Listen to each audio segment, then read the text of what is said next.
On today's episode, we're going to be finding out what the hell is going on with the Pacific Islands Heritage Marine National Monument in the U.S. in the Pacific Islands. This is something that has been unprecedented. It's been protected for over 10 years, and all of a sudden, on day one of his presidency, Donald Trump opened it up for fishing because he wanted the United States to be number one in fishing in the Pacific. What is that going to do to the protected area, to all the stuff that happened in the protected area when it was shut down?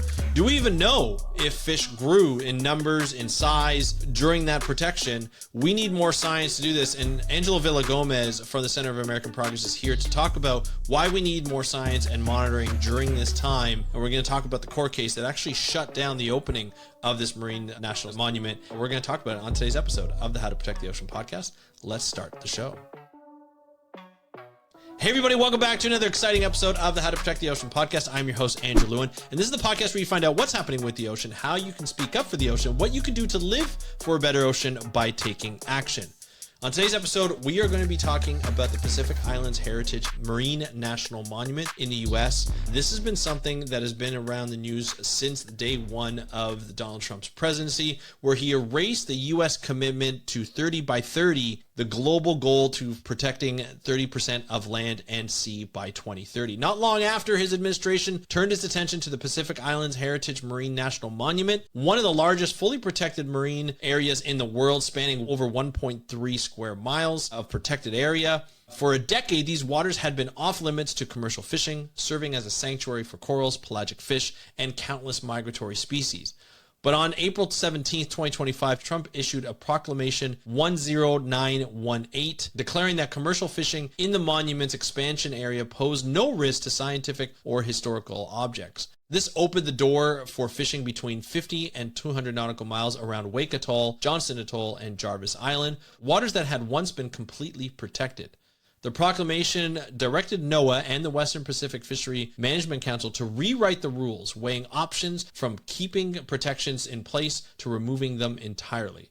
It was the first day and only rollback of marine protection under Trump, and it sparked immediate lawsuits from conservation groups. Then, just 2 weeks ago, the court struck down Trump's proclamation on a technicality, reclosing the monument to fishing, at least for now. The case highlights how fragile these protections can be when created by presidential proclamation instead of legislation. And it raises larger concerns. What does this mean for the U.S. commitment to 30 by 30? How much power should presidents have to undo decades of conservation progress? And what happens to the fish, corals, and communities that depend on these waters?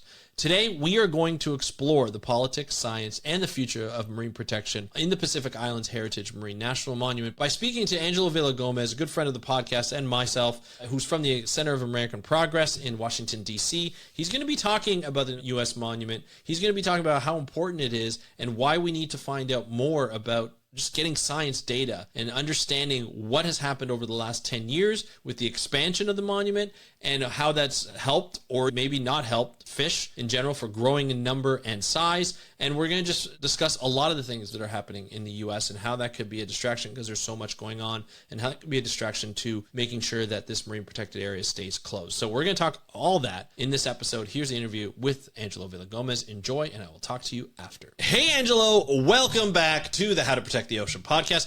Are you ready to talk about marine sanctuaries? I am. It's been a hot minute since I saw you. I think the last time we talked, we were both in France together. Yes. At the UN Ocean Conference. That's right. And we were actually jumping into the water. That's right.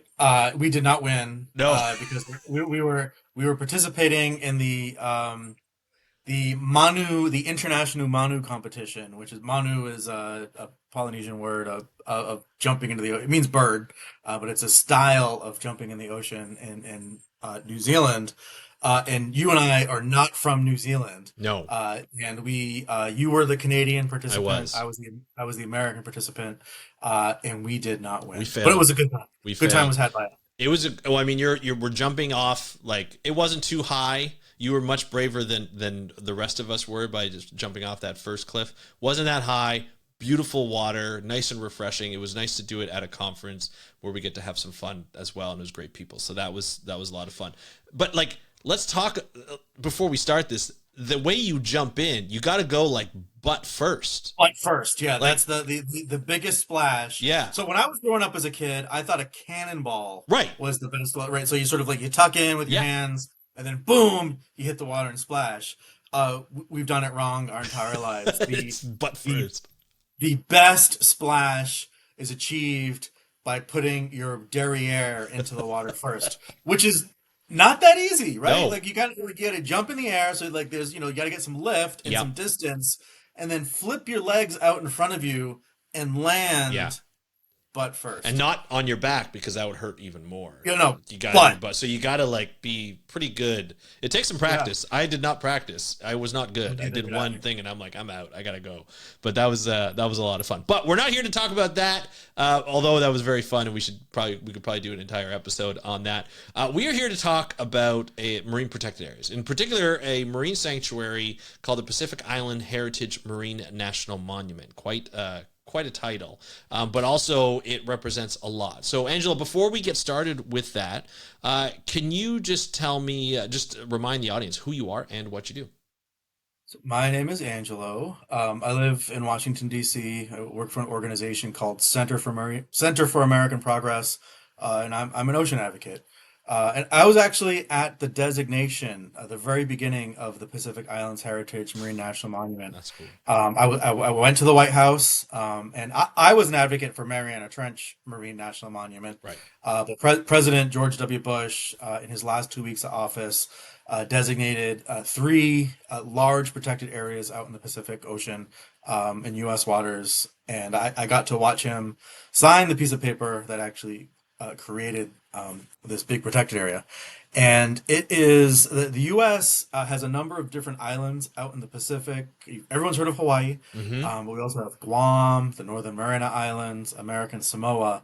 But there's also this series of seven uninhabited islands, and they're collectively called the Pacific Remote Islands Area.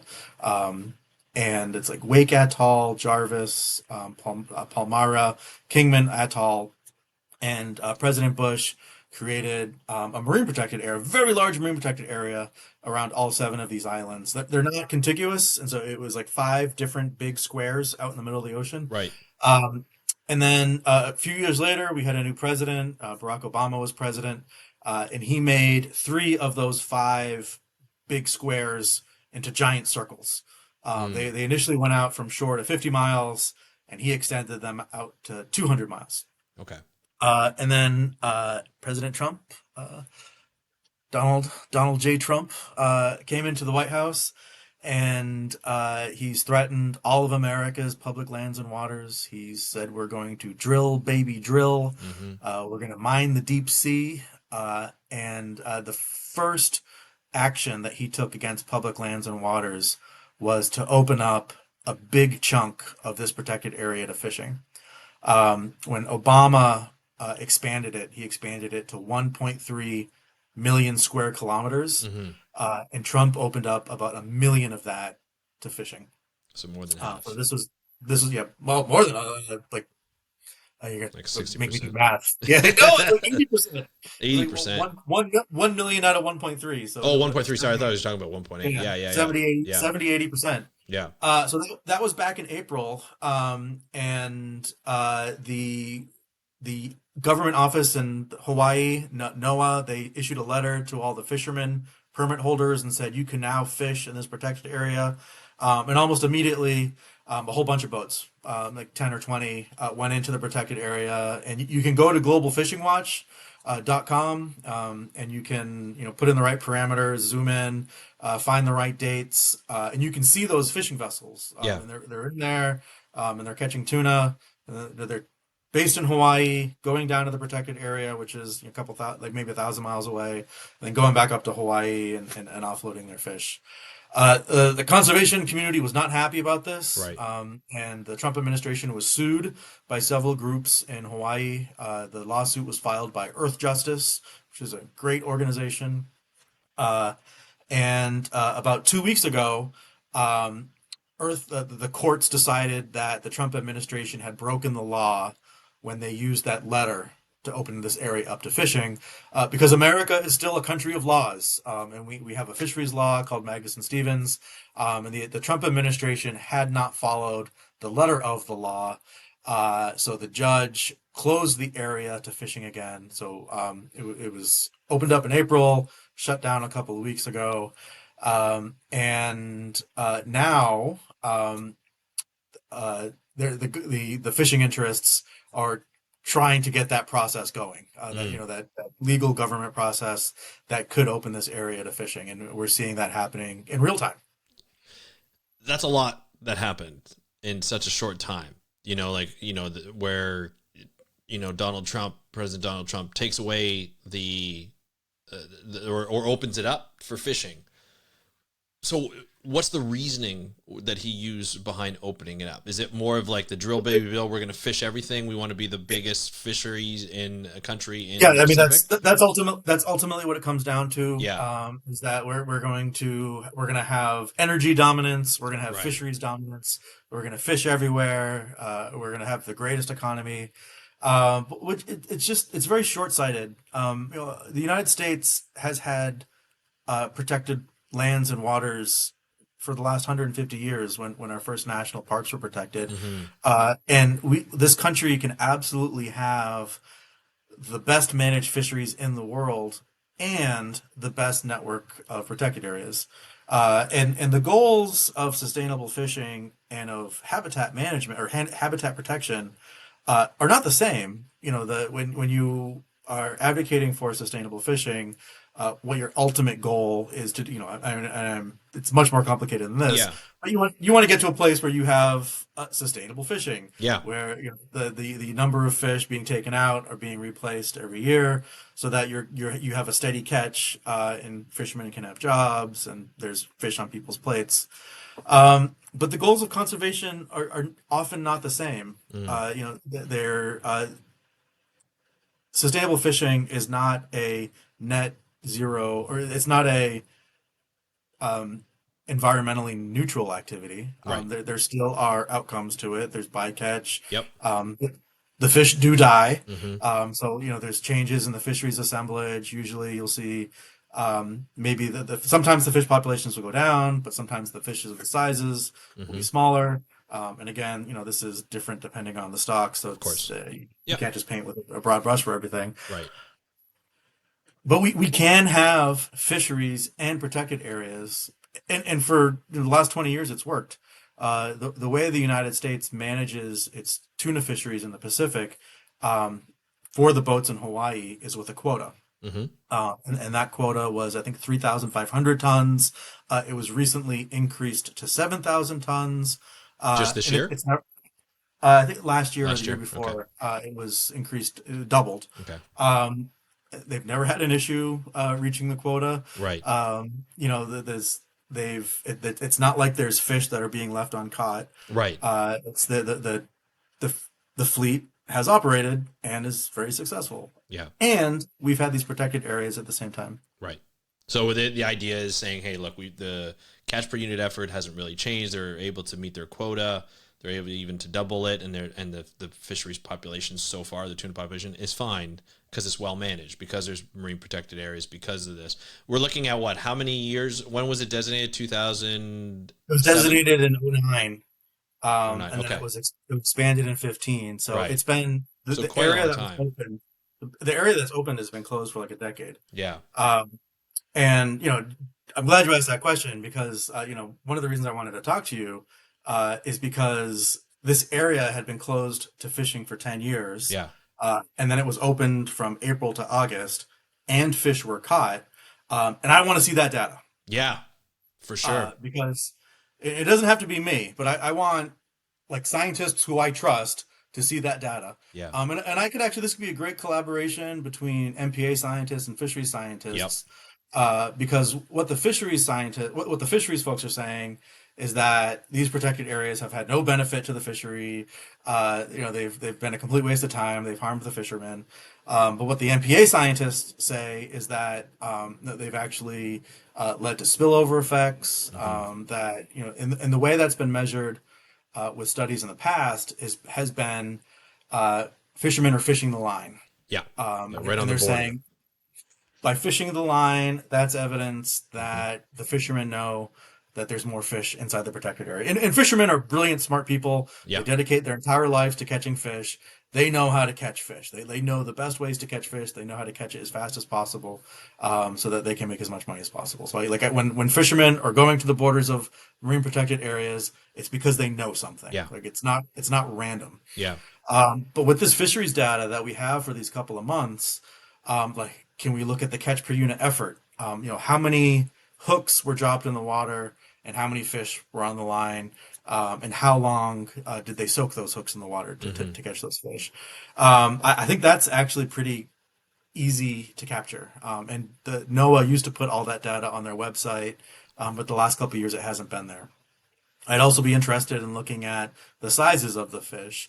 That may be a little bit more difficult, but when those fish are offloaded in Hawaii, and you can actually go to this port, it's like the coolest thing in the world. It's one of the oldest, biggest ports for fish in the United States. And as the fish come off the boat, every single one of them gets a barcode. Hmm. So they have some of the like this amazing data on like literally individual fish for going back to like And with decades. that, they'll get like size and length Yeah, and all yeah, that. all Like, this yeah. where it was caught, Yeah. incredible data, and then each one of those fish gets auctioned off, and then it gets sent to Yep. Japan, it gets sent to the mainland, it gets eaten in Hawaii, Yep. whatnot. Um, one reason that each of those fish get a barcode, by the way, is because they're each fish is about as valuable as an iPhone. Yeah. Yeah. They're Like like thousands. Yeah. these big tuna that go for $1,000. Hmm. The most high quality fish are going for real high. The bycatch is going for a lot less. Hmm. And then like this could actually be a really important moment for understanding marine protected areas with highly migratory species, right? Yeah. Um, and there's the UN General Assembly is happening in September, and there's hope that enough countries will ratify this high seas agreement, Hmm. and there's going to be this push for marine protected areas on the high seas. Yep. And this is fisheries data. This is not modeling. This Yeah. is not This is tracking fishing actual vessels. data. This is I have the number of fish that were caught. I Yeah. know where it was caught. I know how big they are. Um, Will this prove that this MPA has worked? It's been 10 years. Yeah. Um, and I'll give you this. Like on the flip side, what if we're wrong? Hmm. That's also important. If there's been no change in the catch per unit effort, if there's been no change in the size of the fish, has this marine protected area actually been effective? I mean, that's the big question, and that's what science is for, right? It's Yeah. to prove that whether it is or not. Has it been effective? Basically, if this fish have grown on average, they're bigger, they're longer, they weigh more, ideally because they haven't been touched in 10 years, so they've had a population growth, and that's the beauty about fish is that you can see that difference pretty quickly. And we've seen that in other MPAs. This one would be probably the first in the Pacific where we have this kind of long-term study. Did they have information on that? Like, because NOAA has always been good with information and sharing information. Did they have information on those fish before this MPA went in? Before fishing, yeah, there is, yeah, it used to all be online. I don't know if it still is. Right. But the But data is there somewhere. this part of the Pacific is called the Pacific Remote Islands Area. Yeah. And then the long line data that was online, it used to be broken up. There's the main Hawaiian Islands, there's the Northwest Hawaiian Islands, there's the Pacific Remote Islands area, and then there's the high seas. Right. And so it's really interesting to go into that data and and see the ebb and flow of what are they catching, how many sharks are they catching, what's the Yeah. bycatch. Yeah. And I'm pretty sure there's 20, 30 years of that data that one could look at. So yeah, it's really incredible. You can look Yeah. at the fisheries data before. There's no fisheries data while it's protected, but Right. then we've got these couple of months. Yeah. And again, it's It's a still a small small chunk. snapshot. Yeah. Yeah. For sure. There's these fish may be seasonal. Hmm. What was the water temperature, or is it an El Nino year? Like, there's a lot of Yeah. variables there. Um, but there's something. Yeah. Uh, there's also some social science that could be done. Before the opening, there were a lot of claims that there would be social and health benefits for American Samoa. There's a cannery there.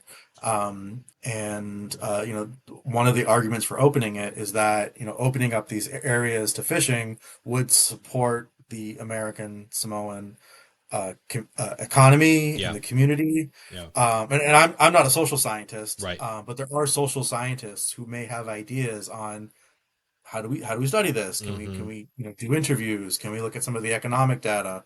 When it was opened, was more fish delivered to the cannery? Mm-hmm. Uh, and again, complicated. Yeah. There's these tariffs you may have heard of in the Yeah. I news. haven't heard. Yeah. Not Uh, much about it. Yeah. Yeah. and it's possible that these tariffs are more influential than like the actual fishing. Mm-hmm. And again, I'm not an economist, but Mm-hmm. there are people who can study this. But I recently had a short piece appear in Nature, the Journal of Nature. By the way, Uh, congratulations. That's huge. Like that's a big. That's yeah, a big. thanks, man. That's a big paper. Like that's Um, awesome. I collaborated with two of the MPA guide scientists, Dr. Kirsten and Dr. Jenna, and then Dr. Steven, who's one of my collaborators on many projects. Right. He's from Saipan. Yeah. He's native Hawaiian, and he's now a professor at Cornell. Amazing. Um, and that was basically just our claim is like, hey, we're scientists. Let's go Yeah. science. Yeah. Now, Um, now with this, like, who do you like? Normally, it'd be NOAA that would gather this data, right? And they would put out technical reports and so forth, and they would look at that.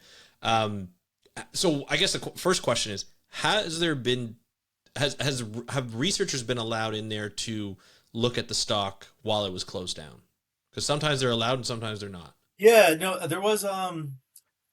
there has been some research fishing. And I like even this year there was a permit that was submitted to do some research fishing inside the protected area. So there is some stuff out there. Yeah, just to I don't know look how at that size public it as it's is. kind of grown over that Yeah. 10 years, or if they've grown over that 10 years. The other question is like, since NOAA normally does this, is there a worry that like has the government ever said that they're going to look at this data, like the government now, like that's in power So now, the I mean, the short administration? answer is like we're in trouble. Uh, Something like 1 in 4 NOAA employees who worked there in January no longer work for the agency. Right, And then with the Doge cuts, there have just been cuts all across the agency. And I have numerous friends and colleagues who are out of work, who right. are not, Yeah, who it's are, who are no unfortunate. longer serving our government. Hmm. So, um, I think this is important. I Yeah. think this is I think this is globally important. So trying to call attention to it. Um, the government has so much money. The U.S. government budget last year was like $6 billion. Hmm. In philanthropy, just sorry, $6 trillion Trillion. I was dollars. about to say I billion's a just, little I short. just had a Doctor Evil moment A right billion. there. I'll be like, hmm. Sick $1 billion, $6 trillion.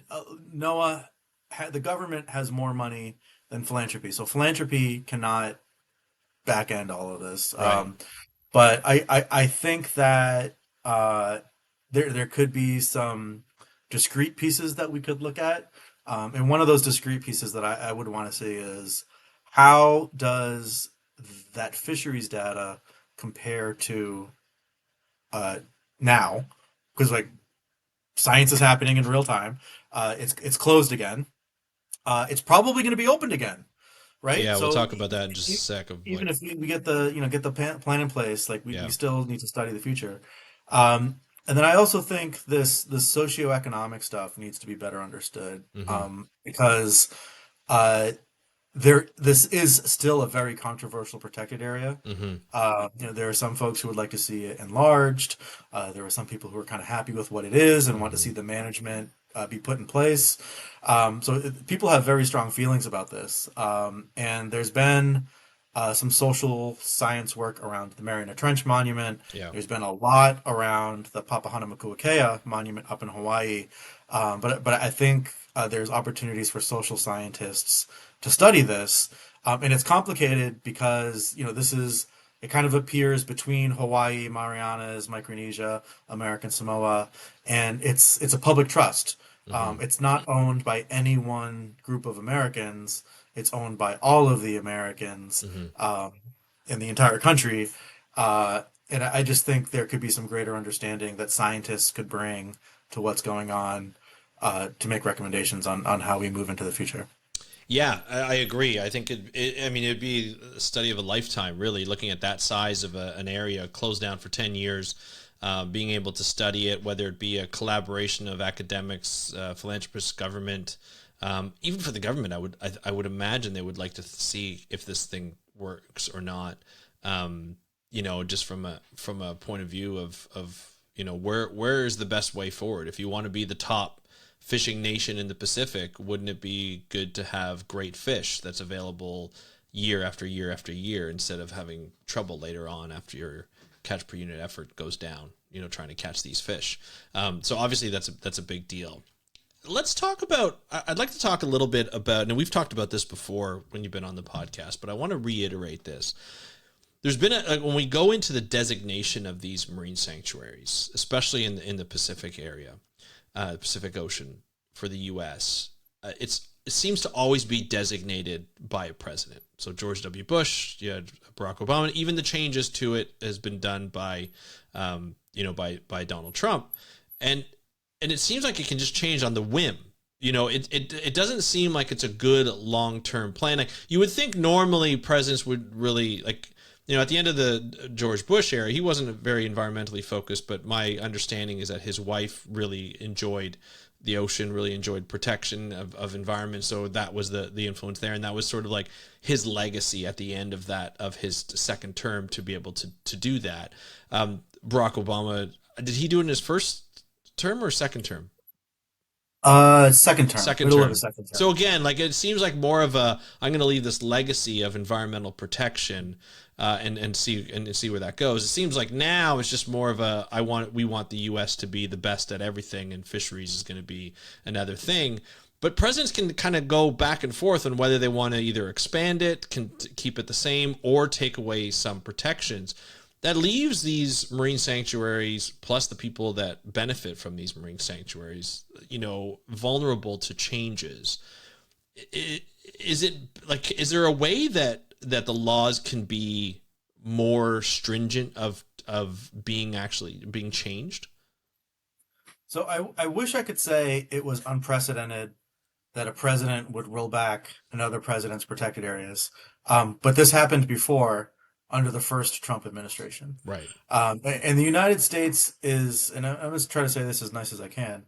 The United States is in a transition moment Mm-hmm. where the future of the United States stands on a precipice of, like, we're going to kind of a dark place. Mm-hmm. Um, and this relates to our public lands and waters. So for the last 100 years, and the law that you're talking about that the president uses to protect lands and waters, and the Grand Canyon was protected with this law, Mm-hmm.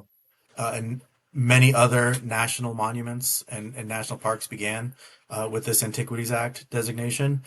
And for most of history, presidents did not overturn things that other presidents had recognized. Right. And these lands, initially some of them were just protected as scenic landscapes, so that Ansel Adams could go and take a picture of the Grand Canyon, of these beautiful places.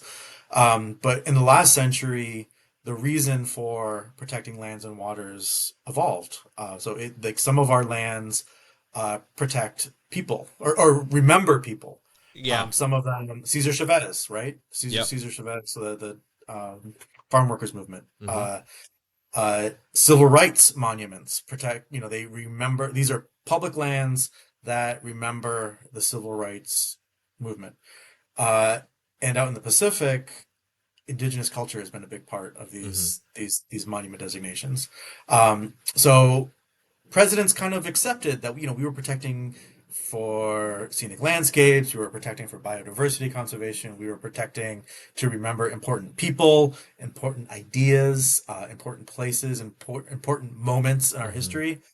And Trump is kind of the first person to come along and say, "No, we're not going to remember that."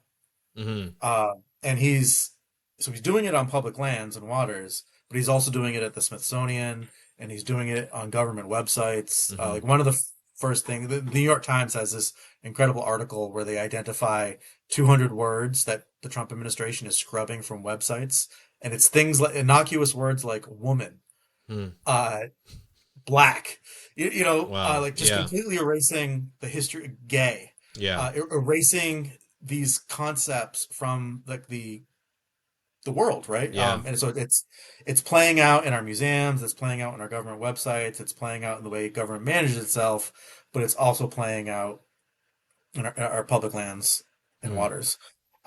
And we thought that our norms would protect us. We thought because it was always done that way, it won't ever happen in the future. And Bill Maher has this great bit that he's done a couple of times about that movie about the donkey that kicks field goals. Right.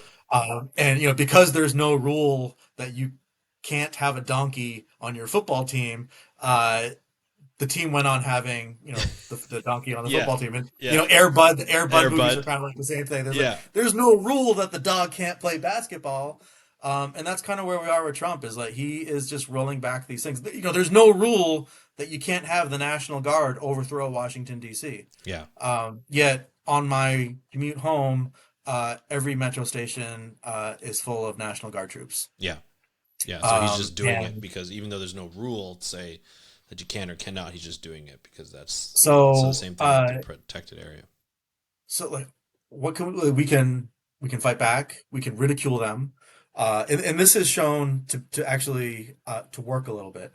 A couple weeks ago, the Smithsonian announced a change at one of their exhibits about impeachment, and public uproar, ridicule, and within 48 hours, that thing was back. Hmm. And it was the same thing. They erased some stuff about Jackie Robinson, the great baseball player Yep. who was the first black guy to play Major League Baseball. They erased some of the stuff about his military service on one of the Pentagon websites or something like that. Mm-hmm. Um, ridicule in 24 hours, He's it back. was back. So even though he's doing this stuff and we think he's taking his cues from industry, he still wants to be popular. Mm-hmm. And he's there is still right and wrong. Yeah. And So we fight in the courts. And that's how this first battle was fought in the courts. Yeah. Earth Justice was able to get that judge to agree with them, and they reclosed the fishing. But we also will fight in the court of public opinion, Yeah. Yeah. and eventually we'll fight at the ballot box Yeah. because we need if we want to have ocean conservation, we need to elect people who support ocean Yeah. conservation. Yeah. No doubt. Now, I want to talk about the reasoning why the judge, the court, shut this down, like the opening of this National Marine Sanctuary. So it's open for a few months. People are fishing, having a great time fishing, all that kind of stuff. Seems like it's really great. A lot of people that were not in ocean conservation saw the announcement that it was opened up. They'd have an uproar. Some people forgot to talk, not talking about it as much because there's so much going on. And then all of a sudden we get this court ruling saying, hey, this actually doesn't follow the Magnuson-Stevens Act. We're just going to shut it back down because, there's certain things that the council just says like or that the council hasn't met. It's like, can you talk about what was the reasoning behind the shutting it down again? Like, why was it Well, illegal for Trump to do that? protect it again, Yeah, to protect again. Yeah, shut it to down to close it protect it down to again. fishing. Yeah, yeah, Because they're incompetent, and they honestly they lost on a technicality, and they thought that they could take a shortcut. They thought that they could ignore the law. Um, this is the there's a government said the, that. the Yeah, federal the government, federal the government. Trump administration. If you watch that TV show Parks and Recreation, there was an episode where Ron Swanson wanted to have a barbecue in a park, Yeah, and he just said, "I've got a permit right here," and it said, "I'm the parks director. I can do what I want." And that's kind of what they thought. They thought, yeah, "Oh, we're in charge. We can do whatever we want." yeah, But we're a nation of laws, yeah. so they have to follow the law. Right. And so they kind of lost on a technicality, which means this is not a permanent win. This is a temporary win where they have to follow the law, which means there's going to be a public comment period, which means so the next battle is we flood the government with comments. Right. And this is unpopular. People support the protected areas, like Yeah. national parks, national marine Especially in the U.S., sanctuaries. everybody It's called, so that's a it's huge the thing. best idea America ever had. People Yeah. love our public areas. So this stuff is incredibly unpopular, and it's really just he's selling stuff off to the highest bidder, which in this case is fishing interests, but he's doing the same thing all across the country for oil companies and for Hmm. mining companies. Um, So and that's just kind of where we are. I think it's interesting that, like, is there not a law? Is there a marine protected area law? Like, is there a law that Yeah, so Congress that's or the Senate um, can put in? yeah. The NASA, or sorry, NASA, NOAA is this amazing agency that has satellites and billions of dollars, and they can predict hurricanes and collect data for climate Hmm. change. But NOAA is within the Department of Commerce, Right. and Which is bizarre in itself. yeah, Yeah. part of that It's been for is a just while. a vestige of how the United States has been around and been managed over the years. Um, but sustainable fishing with the net with NOAA fisheries is sort of the driving worldview of why our oceans exist. And there's a couple other tools out there, but monuments and sanctuaries, uh, marine national monuments designated with the Antiquities Act, and the national marine sanctuaries designated with the Sanctuaries Act make up most of the acreage of our protected areas. We also have the estuarian. It's a Right. hard word to say. The estuarian reserves. There's also a number of national wildlife refuges that protect the ocean, like Buck Island National Wildlife Refuge in the Virgin Islands. So there's a couple of different tools out there, but all of these different tools were created by different laws, and they have honestly like somewhat different personalities, Hmm. and different goals and different reasons for existing or how they manage the ocean. Um, and these are relatively new. So where our national parks, Yellowstone, have been around since the late 1800s, early 1900s is when a lot of our lands were protected. Some of our big marine protected areas were only designated since like the 1960s, are some of the oldest ones. And in fact, the Sanctuaries Act was designated in response to oil spills. So in California, so the threat that act tends to focus on is oil drilling, so like the sea floor, Hmm. and that's why the Chumash National Marine Heritage, the Chumash Heritage National Marine Sanctuary that was designated last year by Biden actually doesn't address fishing. Right. It mainly deals with the Chumash culture, Yeah. and involving indigenous peoples in the protected area. But it also has restrictions on oil exploration, Mm. which is an important threat that needs Absolutely. to be addressed. Yeah. Yeah. For sure. Um, but there is this long-standing conflict between the Antiquities Act fishing rules and the Magnuson-Stevens Act fishing rules because they have different purposes. We talked about this at the beginning of our chat here. Is so that the marine monuments are designated to protect um, artifacts, Yeah. and in this case, the artifact is the ecosystem, Yes. and so it's meant to protect habitat fully, Hmm. in perpetuity. So it says there's for the most part there's no fishing. In reality, there is recreational fishing. There is some cultural fishing, and there's also what is called non-commercial fishing. Um, uh, so yeah, the bigger problem is that the United States doesn't necessarily have the tools to create what other countries call marine protected areas. Hmm. We have monuments and sanctuaries. Yeah. And there's even like to be a nerd, like there are some people who might argue that these national marine sanctuaries aren't marine protected areas because they don't do enough. Right. Because they're only In a for like one specific thing, or Yeah, and yeah. I don't want to dive into that. Like I think this you've heard me talk about the strengths and weaknesses of 30 by 30 and the effort to protect 30% of the ocean. Um, and this is some of the reality of like Hmm. what does 30 by 30 mean on the ocean? Hmm. There's on land it's two-dimensional, but on in the ocean it's three-dimensional. and Right. and how do we manage that? Also, fish swim, so how do we Yeah. manage that, and Can't not keep only them in one boundary. yeah, how do we measure that? Yeah.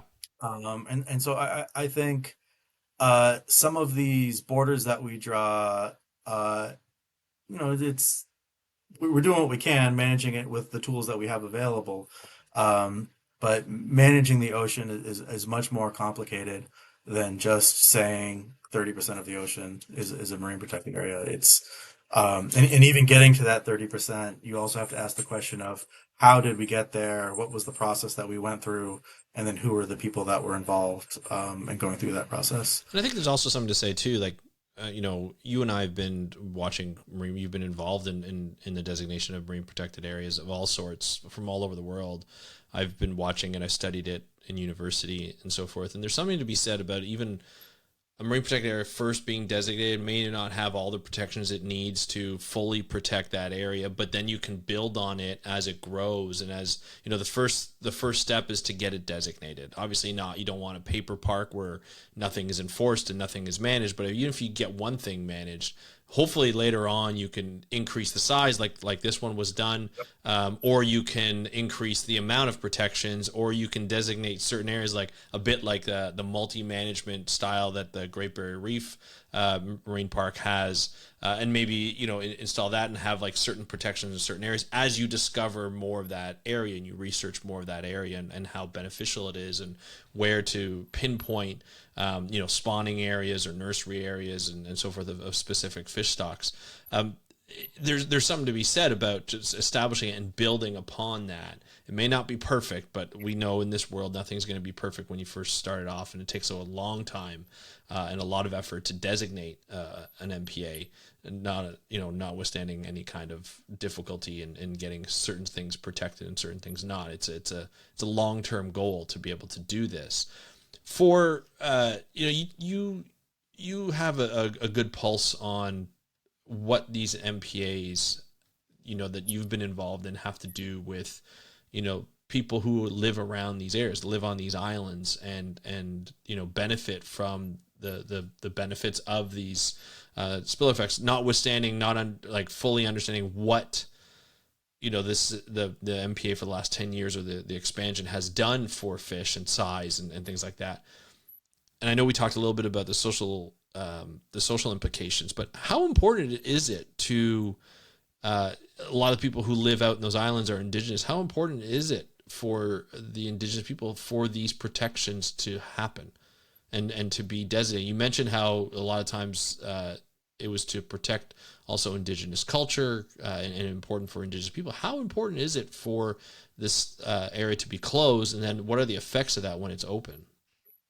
I mean, no community is a monolith, and the opinions that people on islands have, whether they're indigenous or non-indigenous, are as variable as the opinions that we have uh, in Toronto or in Washington D.C. So you can't speak to what do people what do all people think. Mm-hmm. But when we talk about what is success, what is conservation success, and are these protected areas successful? Yeah. I think from the NGO perspective and from the science perspective, the definition of success for a very long time has been the area that is protected, the Mm-hmm. square kilometers that get protected. And so the United States adds up the number of square kilometers, but actually miles because we don't use kilometers down here.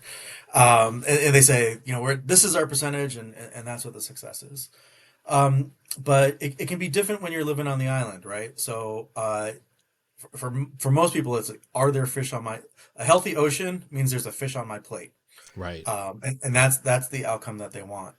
But some of the stuff that I would like to see redefine success in marine conservation is who has those jobs. So there are so many jobs for the ocean for this conservation world, right? So there's the scientist, Yep. there's the administrator, Mm-hmm. there's the person who washes or who sweeps the floors in the Mm-hmm. university. And are those jobs in Washington State or are they on Guam? Right. Where did that money go? So there's the science, there's the conservation, there's the advocate world. So are people living in Washington D.C. and then flying to the islands to make these conservation Yeah. decisions, and how much are they getting paid? Or are the people on the islands having those jobs? Yeah. For the management, are the managers from the islands, or are they um, and this is the United States, right? So within the context of the United States, are they staffers from say New York? Hmm. And I don't think anybody that's from New York with working on the islands who come to the islands to work, and some of this can be complicated because those job descriptions get written in Hawaii or they get written in Yeah. Washington D.C. And you ask the question: is it better to find a local person in that job, even if they haven't taken zoology yet? Hmm. Right? Because that job description says like you have to have taken zoology. Yeah. And do they even still teach zoology, or is it called something else in these days? Um, and then there's the fisheries benefits. There's the tourism benefits. So it's actually much larger. And whether if you're a tourist operator or you're an NGO or you're a government or you're a scientist, there's different ways that you even within those different silos that you would define success. Hmm. Um, but those we need social scientists to help us understand that. Yeah. Um, and that doesn't get communicated, and that doesn't get to be part of how we define conservation success. We also don't have the processes that were gone through, right? So yes, there was a public comment period, but were the borders drawn with local input, or Hmm. or did somebody in DC draw the borders, send it to the island, and say comment on this? Yeah. Even things like to make the decision for a public comment period, was that decision based on the island, or was that decision based in Washington D.C.? Yeah. And I don't see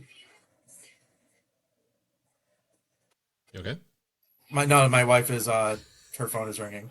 I didn't hear it. So that just one of the joys of live interviews. So you don't need to cut that. I did not have a stroke. It was just my wife's phone started ringing, and I didn't know if you could hear it. Yeah, yeah. I heard a Maybe little bit from behind. Looked like a song Maybe going you on. didn't, but I like from where I'm sitting, it was really loud, and my assumption was that nobody could hear it. But that's what happened. It got you Um, distracted. yeah, uh, yeah. But to bring it back to your question of are people supportive of these kind of things, is like the answer is it's complicated. Yeah, yeah. As it's Depends on what the success rate is, like what the there's the definition same is. kinds of interest. It's our society is just as complicated. Hmm. But then, like, the other thing to understand about these island societies is that there's an intimacy when you live there. Hmm. And when people come from the outside, you don't get that. You don't get to understand that intimacy Hmm. of. I've lived here my entire life. The people who were in this society were my classmates when I was a kid. We are tight knit.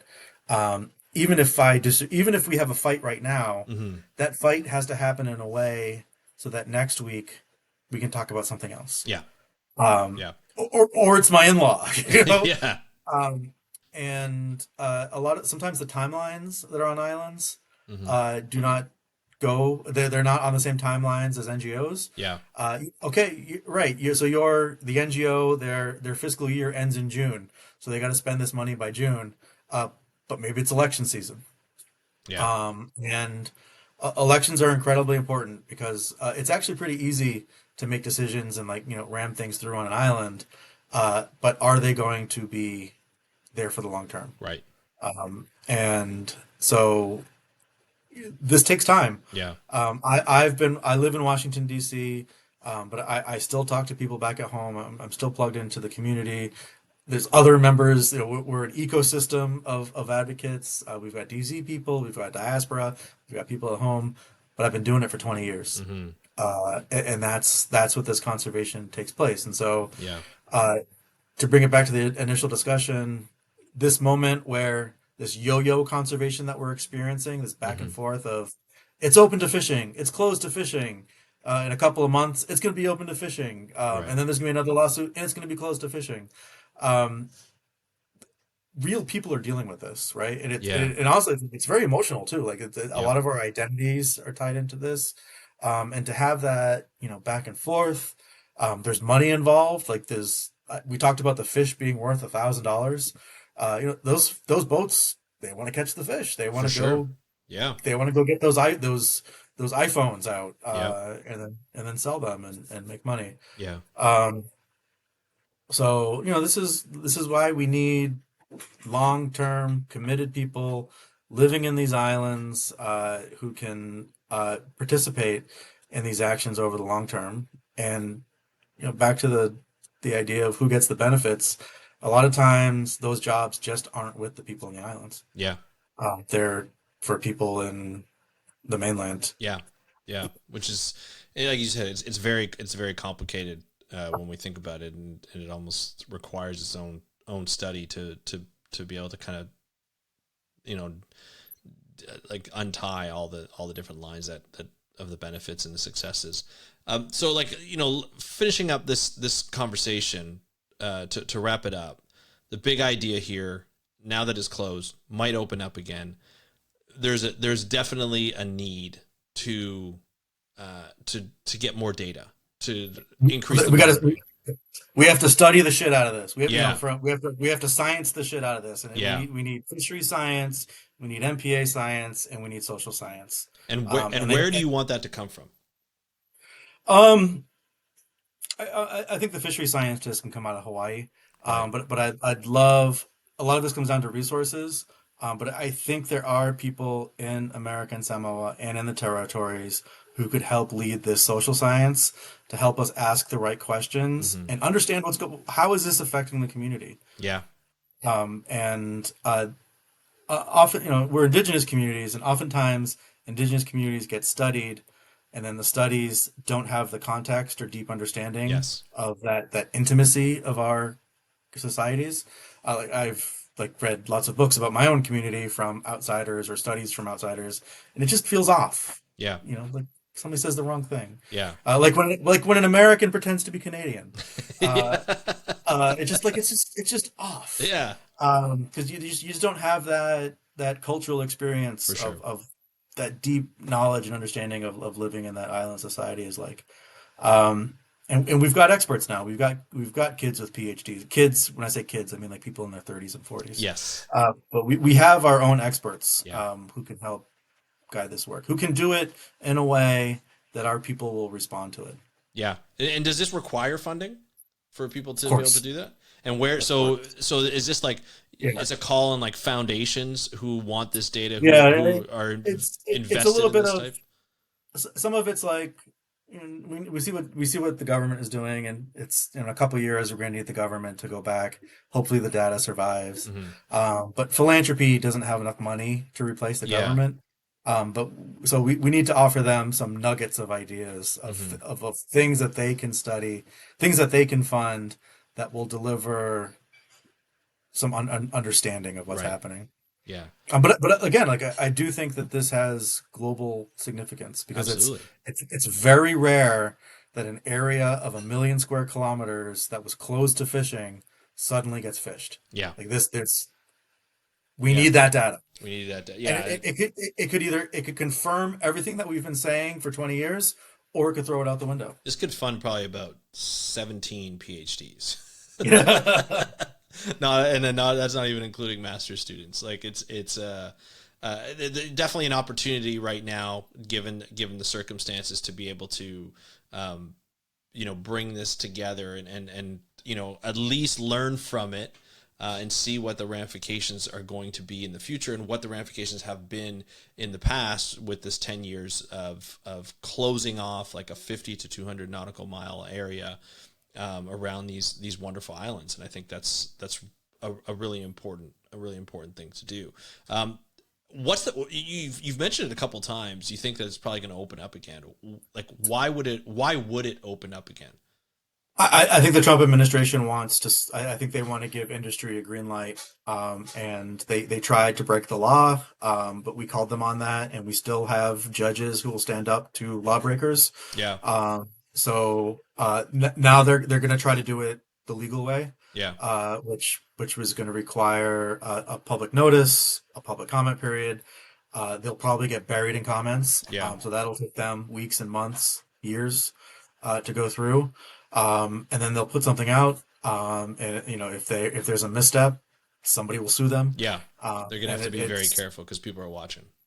people are watching, people are fighting. This is unpopular. This is Yeah. deeply unpopular. Yeah. Americans love our public lands and waters, Yeah. and we understand why we have protected areas. Do you think there's a possibility to delay this process with the comments and everything like that, and burying them under those comments where they have to address them to the point where it gets close to the end of this administration's time? That's the hope. Yeah. Yeah. And it's the Trump administration was talking about flooding the zone. Mm-hmm. Steve Bannon is like, they're just throwing everything Mm-hmm. all at once. Yeah. See what sticks. So see what sticks. We're fighting this. We're fighting deep sea mining in America and Samoa. Mm-hmm. We might be fighting openings up of other protected areas on land and on waters, all while the National Guard is patrolling our metro stops, and while ICE is picking up immigrants. Yeah. It's a lot. It's a lot going on. A lot to be distracted. Like, it's easy to be distracted by different priorities depending on where you're from, how you what your family's like, and relatives and everything like that, right? We live in interesting times. Very interesting times. Yeah. Yeah. So, well, Angela, I appreciate you coming on. I know this was it's important for the both of us to get this out there. I definitely agree with you that we need to science the shit out of this and hopefully get some answers and to see what's coming, and for everybody, we'll follow this story, and for everybody's listening to the audience, we'll make sure that we'll tell you when the public comment is open, and then do your thing. If you want this MPA to be an MPA and stay an MPA, give us the reasons and give it to them, and just do what we can do and follow the law. And that's what we're going to do. So, Angela, I appreciate you coming on the podcast and letting us know about this. Thank you, Angelo, for joining us on today's episode of the How to Protect the Ocean podcast. It was great to have you on. Such an important issue that we need to talk about. The fact is, no matter what we think of policies that are put in place by governments in power or the parties that are in power of these governments, science needs to happen. This is an opportunity to find out, one, how this monument has actually benefited, if it has benefited, the fish that were protected from fishing over the last 10 years. And two, what has this done for the fishery that's now open, and how has it benefited socioeconomically to the people who depend on these fish to sell?